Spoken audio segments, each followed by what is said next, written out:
Assalamualaikum warahmatullahi wabarakatuh. Bertemu kembali dengan saya Vinda Yan Trisna, mahasiswa akuntansi yang tentunya akan mempresentasikan materi saya pada hari ini, yaitu aspek fiskal dan aset lancar berupa piutang dan persediaan. Langsung saja kita jelaskan materi berikut ini. PPN atau disebut juga value add tax adalah pungutan yang dibebankan atas transaksi jual beli barang dan jasa yang dilakukan oleh wajib pajak pribadi atau wajib pajak yang telah menjadi pengusaha kena pajak. PPN biasanya dikenakan atas penyerahan barang kena pajak di dalam daerah pabean, impor barang kena pajak, penyerahan jasa kena pajak di dalam daerah pabean, pemanfaatan barang kena pajak tidak berwujud dari luar daerah pabean, ekspor barang kena pajak berwujud oleh pengusaha kena pajak, ekspor jasa kena pajak oleh pengusaha kena pajak. Adapun elemen konsep dasar PPN diantaranya pajak tidak langsung, yaitu proses pembayarannya dapat dibebankan kepada pihak lain. Pajak atas konsumsi barang dan jasa, yaitu biaya tambahan untuk konsumsi maupun jasa. Bersifat umum dan netral, yaitu menyeluruh dan tidak berpihak pada orang tertentu. Dan terakhir adalah proporsional terhadap harga barang dan jasa, di mana tarif pajak akan selalu tetap sesuai peraturan yang telah ditetapkan. PKP atau pengusaha kena pajak, yaitu pengusaha yang melakukan penyerahan barang kena pajak dan atau penyerahan jasa kena pajak yang dikenakan pajak. Adapun hal yang mengakibatkan perusahaan kena pajak, yaitu penyerahan barang kena pajak dan atau penyerahan jasa kena pajak di dalam daerah pabean dan atau melakukan ekspor barang kena pajak berwujud, ekspor jasa kena pajak dan atau ekspor barang kena pajak tidak berwujud, serta pengusaha kecil yang memilih dikukuhkan sebagai pengusaha kena pajak.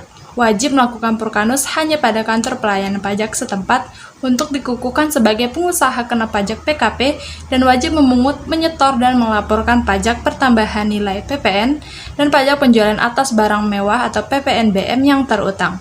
Investasi jangka pendek adalah kelebihan kas yang tidak diperlukan dalam waktu dekat. Biasanya dilebihkan ini dimanfaatkan dengan cara membeli atau menanamkannya dalam bentuk surat-surat berharga yang dapat segera dijual. Nilai investasi jangka pendek dicatat berdasarkan nilai perolehannya. Harga perolehan investasi jangka pendek ialah harga pembelian ditambah ongkos pembelian seperti jasa perantara dan lain-lain. Dalam perpajakan tidak dijelaskan mengenai metode HPP surat berharga, sehingga dapat dikatakan bahwa metode perhitungan harga pokok surat berharga untuk keperluan fiskal sama dengan prinsip yang berlaku dalam akuntansi komersial yang menggunakan metode FIFO dan average. Jenis investasi jangka pendek: saham biasa dan saham preferen, yaitu penghasilan dari saham seperti dividen, saham bonus, hak membeli emisi saham, dan capital gains. Penghasilan dividen tidak dikenakan pajak. Obligasi bunga dihitung sebagai penghasilan PPh yang dipungut atas bunga obligasi, tidak boleh dikapitalisasi, tetapi harus dicatat sebagai pajak yang dibayar di muka.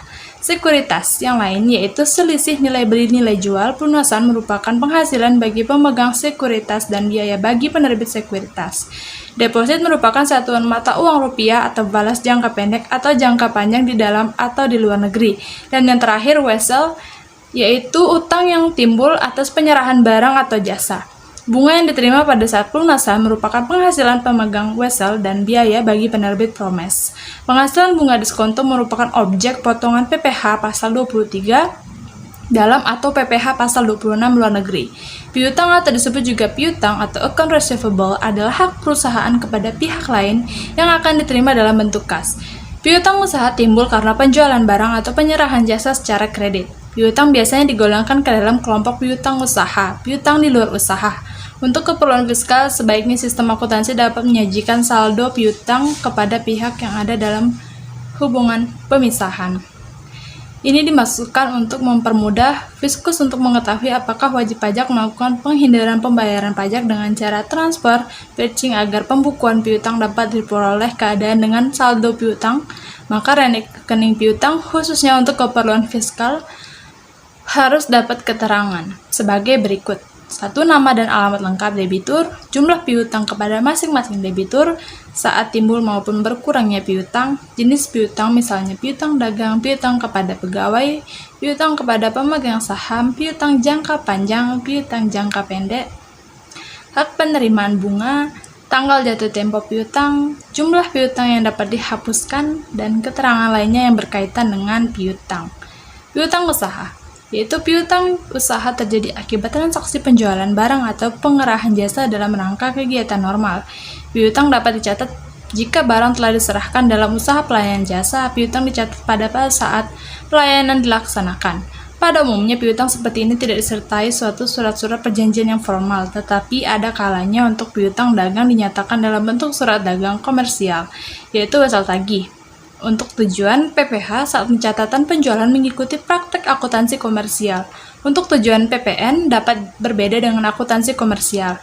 PPh dan penguasa diminta untuk menerbitkan faktur pajak selambatnya 30 hari setelah penyerahan barang dari penjualan bersama-sama pada akhir bulan. Untuk tujuan perpajakan, pembukuan penyisihan untuk potongan tunai dan retur penjualan tidak diperkenakan, tetapi memberlakukan metode penghapusan piutang langsung atau direct writing off.